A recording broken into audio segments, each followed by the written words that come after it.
si ka qenë lidhja jote me shtëpinë e fëmijërisë? Çfarë kujton nga shtëpia e fëmijërisë? Se jeton në Amerikë, vjen her pas here e ndar shtëpia në Shqipëri, më duket se ke edhe një shtëpi të tretë, por nuk e di. Si masa shtëpia janë, nuk e di, domethënë ku jemi ku si jemi.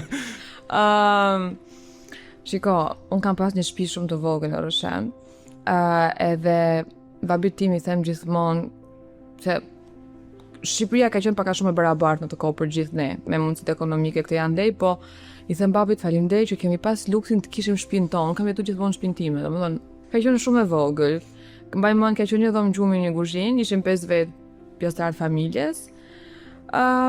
Shumë modeste, shumë ndoshta mbaj mend sobën me dru, që tisat i ndiznim. Ne malsor njerë kemi. Dhe mbaj mend dimrin kur fikej, o zot, si dile nga krevati për në tualet apo këtë unë, do me thonë që dridheshe. Sot duke përjetoj nuk e kam idenë më, thonë ja limas nuk e din që është edhe ndjesie. Për të parë episodin e plot, klikoni linkun në bio dhe subscribe në YouTube për më shumë.